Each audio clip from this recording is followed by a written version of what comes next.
Halo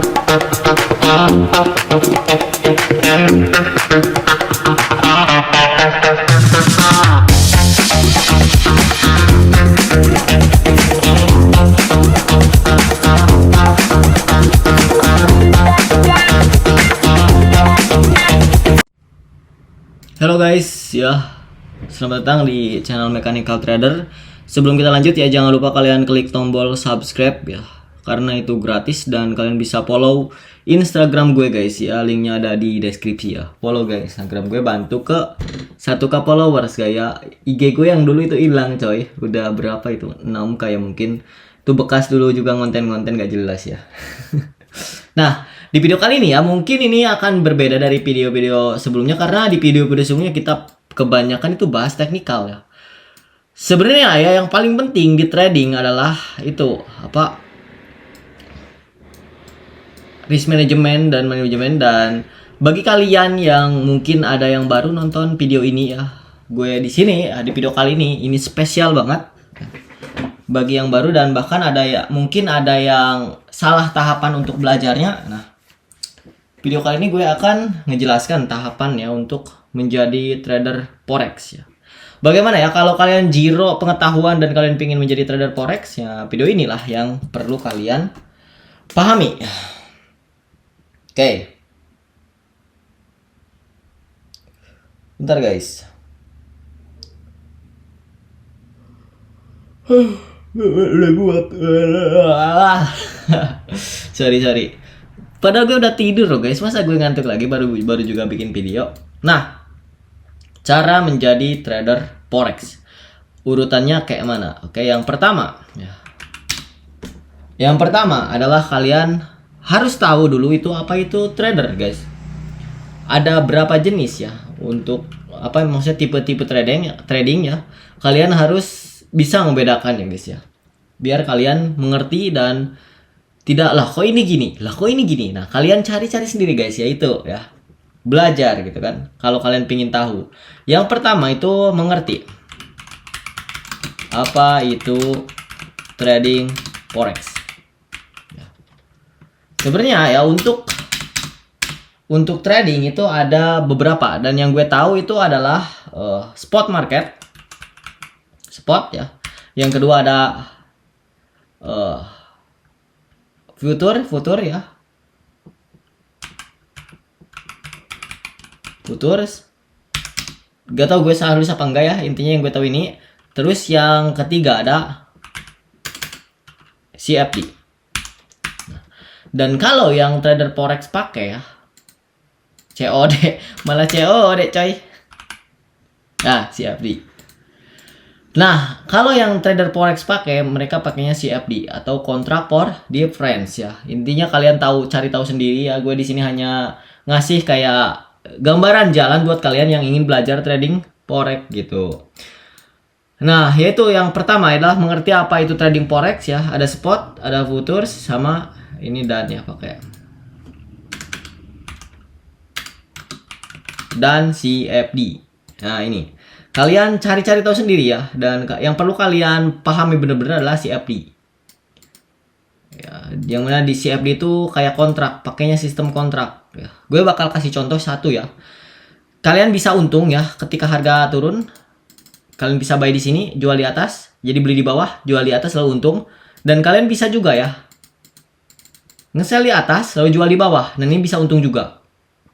Jadi pas harga naik kalian sell, pas harga turun kalian jual. Nah, yang ini kan kalian pasti gak bingung nih. Ketika kalian nge-buy di bawah lalu jual di atas, itu kalian gak bingung kan? Karena beli di harga murah lalu dijual di harga mahal. Tetapi ini kok bisa gitu? Kok bisa kalian ngejual di harga mahal lalu beli di harga murah? Itu maksudnya gimana? Piye to iki gitu kan? Nah, ini gue bakal jelaskan ini secara simpel ya di sini, secara simpel. Kalian harus pasti akan paham kenapa ini bisa nge-sell di atas lalu beli di bawah gitu kan? Kenapa harga turun kita bisa untung? Ya, karena sistemnya adalah CFD contract for difference. Jadi kontrak ya, kita tidak memiliki barang, kita minjam gitu. Nah, contoh kalian pingin ngejual emas ya, kalian pingin ngejual emas tapi kalian gak punya emas, kalian bisa pinjam ke toko emas. Nah, pinjam ke toko emas ya, dengan dijanjiin durasinya berapa ya untuk komisinya ya. Kalian pinjam ke toko emas karena kalian tahu harga emas bakal turun, kalian bisa pinjam di toko emas A, contoh. Kalian pinjam emas di toko emas A dengan komisi tertentu ya. Kalian langsung jual emasnya ya. Contoh dapat harga 500 lah ya. Atau 100 lah, 100 biar gampang. Contoh harga 100. Kalian jual ya di harga 100 di sini. Kalian jual gitu. Harga emas beneran turun ya sesuai analisa kalian. Lalu kalian tinggal beli lagi emas di sini gitu kan. Nah, contoh dari harga 100 turun ke 50 di sini ya guys, harga 50. Nah, kalian punya uang 100 dari tadi kalian pas pinjam emas ke toko A, lalu kalian jual di sini kan. Jadi kalian jual dapat uang 100. Ya. Kalian gak punya emas, lalu dia turun ke 50. Kalian beli emas lagi dengan harga yang sama. Ya, tadi satu emas lah contohnya, satu emas. Nah, ini satu ya, contohnya toko A pinjam satu. Nah, terus kalian punya satu emas. Kalian masih punya untung ya, dari sisa kalian beli lagi emas yaitu 50. Terus kalian balikin lagi ke emas A uangnya. Bukan uangnya, ininya emasnya. Emasnya kalian balikin ya, beserta komisinya ya, katakan komisi 10 lah ya. Dalam jangka waktu itu kalian kasih emas dan 10-nya, lalu kalian dapat untung di sini bersihnya adalah 40. Nah, seperti itu guys ya. Kalau penjelasan secara di real marketnya agak ribet kan? Tapi kalau kalian gue jelaskan seperti ini, kalian harusnya paham ya kenapa di forex atau di trader CFD bisa nge-sell tapi untung. Nah, ini. Bentar. Oke. Nah, terus kita lanjut ya. Yang kedua, kalian sudah mengerti nih apa itu forex ya, trading spot, future dan CFD, dan kalian memilih untuk di CFD atau di forex market. Yang kedua, yang paling penting ya, yang gak orang skip ya, dan biasanya kalau di tahapan 2 ini ya, ketika mereka udah mengerti, mereka langsung cari apa? Teknikal guys. Cari teknikal ya tanpa memikirkan entry-nya.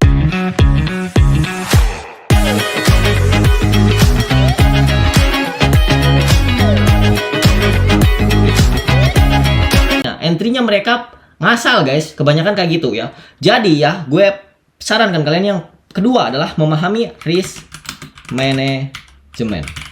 Nah, untuk risk management ya, atau money management lah ya, kita tulisnya money management. Nah, money management ya, itu mencakup risk management dan lain-lain sebagainya ya, kayak entry ya harus lot berapa ya, dan lain sebagainya. Jadi ini mencakup banyak hal ya, kalian belajari ini ya, belajari pokoknya. Bentar guys.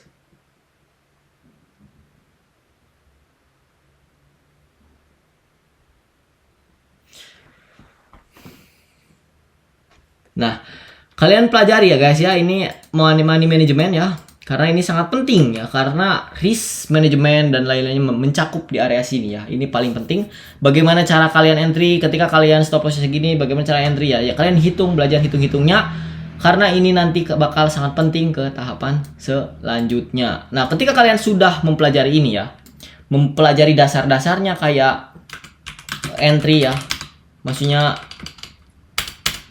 cara tekannya berapa dan ini sebagainya, banyak kali ya. Nah, yang ketiga ya, baru kalian mempelajari apa?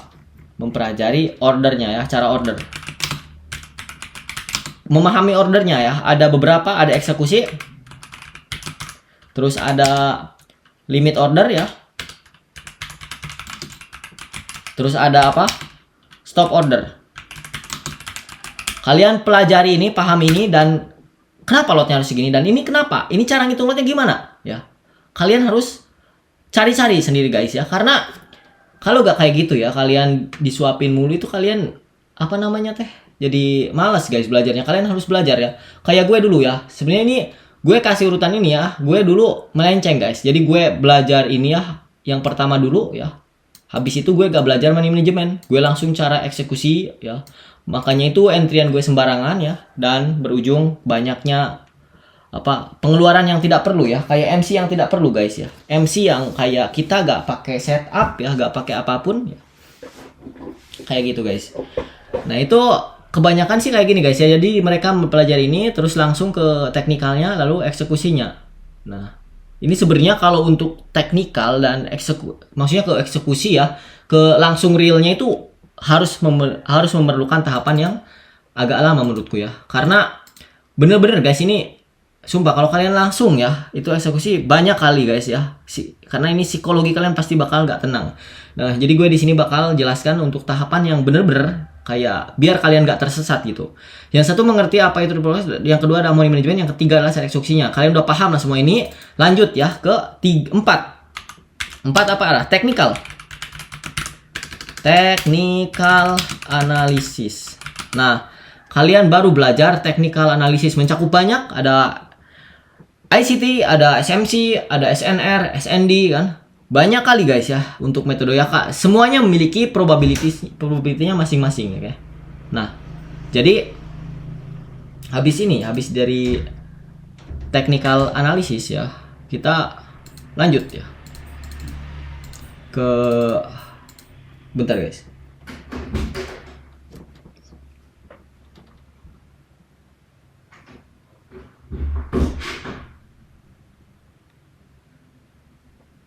Nah, habis technical analysis ya, kalian pasti meskipun kalian udah belajar technical analysis, kalian bakal muncul rasa gak pede saat entry ya kalian.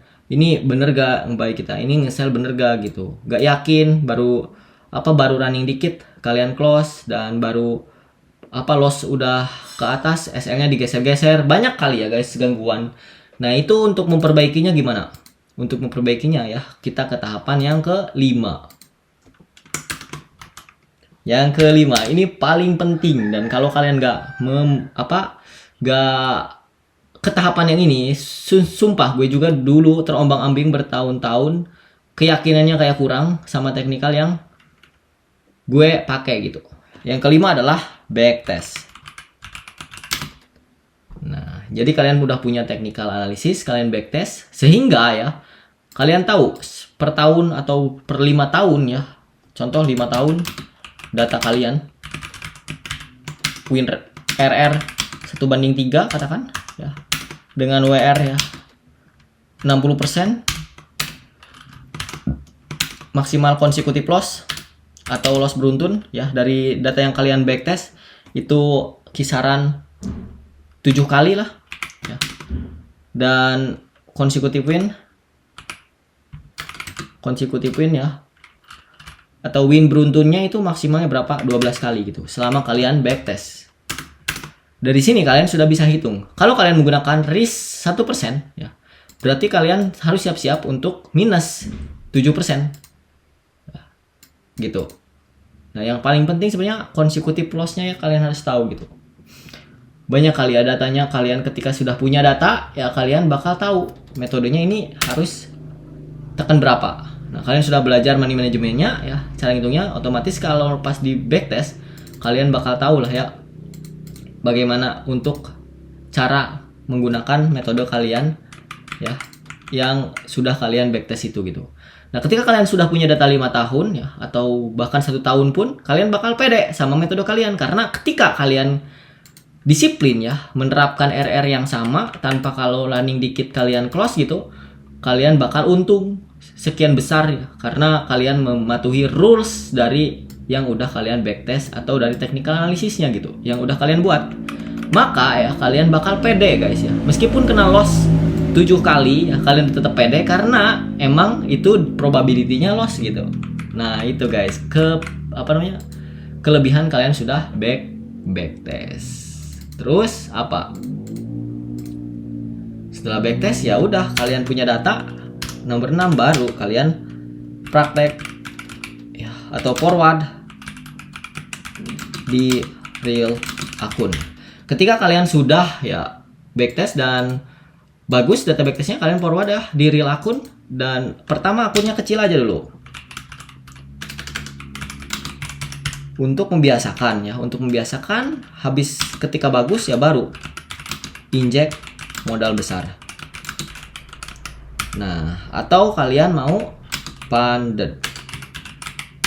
Nah, ini mungkin pembahasan yang kita bahas ini bener-bener kayak, kalau kalian urutan ini ya, harusnya kalian bisa sih untuk menjadi profitable trader ya, atau trader yang profit ya. Tapi kebanyakan orang yang gue lihat, yang gue pantau ya, kebanyakan orang tuh ada yang bener-bener mereka tuh kayak mentalnya terganggu banget di trading guys. Emang ini bener-bener permainan mental guys di sini ya. Maka kalian perlu backtest yang kuat ya, dan sehingga datanya bener-bener SOP-nya baku ya, biar kalian gak kena psikologinya, oke? Ya mungkin begitu guys ya. Mudah-mudahan kalian paham apa yang gue jelaskan ya. Oke, see you guys ya udah nonton. Thank you ya. Ini udah hampir 7k follower ya di YouTube ya. Makasih banyak kepada kalian. Semoga rezeki kalian berlimpah terus ya guys ya. Amin ya. Oke. See you guys. Bye bye. Thank you.